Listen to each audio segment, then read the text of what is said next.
Hello everyone, good morning. সবাই নিশ্চয়ই খুব ভালো আছো। তোমরা ভাবছো সকাল সকাল এই মেয়েটা কীসব ভিডিও নিয়ে চলে এলো। আরে না না, সবাই তো জানো আমার খুব সময়ের অভাব, তো পুরনো ভিডিও পোস্ট করা হয়নি, তাই ভাবলাম এখনই পোস্টটা করি। এটা আগের বছর পূজার দিনের মানে অষ্টমীর দিনের ভিডিও। এটা আমার পুকুরিকে কুমারী সাজাচ্ছিলাম।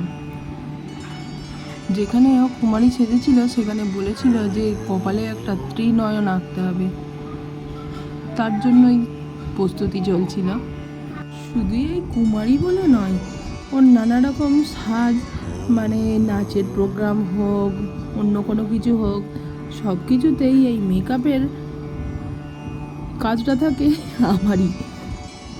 অবশ্য কাছে থাকলেই থাকি, কাজটা আমার, কিন্তু কাছে না থাকলে তখন আর কি করে হবে, তখন ওর মাম্মামি করে। এইসব কাজ আমি এর আগে কোনোদিন করিনি, তো তার জন্য চেষ্টা করছিলাম এই লুকটা আনার জন্য। তো অন্য কুমারীদের যেইভাবে সাজানো হয় ওকে সেইভাবে সাজানো হয়নি। ওখান থেকেই বলা হয়েছিল যে মা দুর্গার একটি রূপ, মা ত্রিপুরা সুন্দরীর যে রূপ, সেইভাবে ওকে লুকটা দিতে হবে। তো তার মতনই আমি চেষ্টা করেছিলাম। তো সেই ভাইয়ের প্রচুর পছন্দ হয়েছিল। তোমরাই বলো যে আমার এই ত্রিনয়ন আঁকাটা কীরকম হয়েছে। সবারই খুব পছন্দ হয়েছিল। তো পোস্ট তো করা হয়নি, অনেক পুরনো পোস্ট, তো এখনই জিজ্ঞাসা করছি তোমাদের কীরকম হয়েছে। বেশিরভাগ জায়গাতেই নবমীর দিন কুমারী পুজো হয়, কিন্তু আমার পুকুরি যেখানে কুমারী হয়েছিল সেখানে হচ্ছে অষ্টমীর দিনই কুমারী পুজো হয়। অবশ্য অনেক জায়গায় অষ্টমীর দিনও কুমারী পুজো হয়, আমি এটাই শুনেছি। তো যেখানে কুমারী হয়েছিল সেই দাদাও বলেছিল যে এই সব নিয়ে একটা রিভিউ দিতে, তো আমার সময়ের অভাবে এই রিভিউটা দেওয়া হয়নি। তো ওকে কুমারী সাজিয়ে আমার তো খুব ভালোই লেগেছিলো। আসলে জিনিসটা তো অন্যরকম সাজছিল, জন্য আমার কাছেও এটা একটা পরীক্ষার মতন ছিল যে যেরকম চাইছে সেরকম জিনিসটা আমি করতে পারবো। তো তার জন্যই একটু অন্যরকম ছিলাম।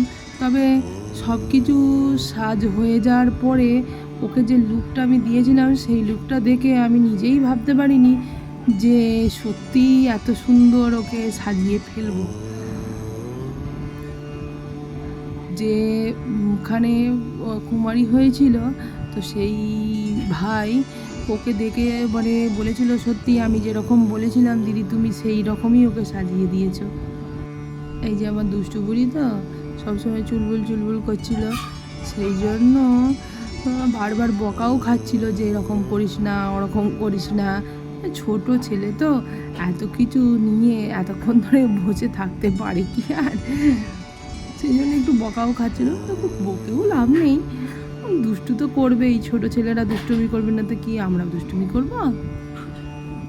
একটা নতুন কাজ করেছিলাম, তো তার জন্য ভেবেছিলাম যে ভিডিওটা করে রাখি, শুধু সময়ের অভাবে পোস্ট হয়নি। এই যে দেখো, এইটা ছিল ফাইনাল লুক।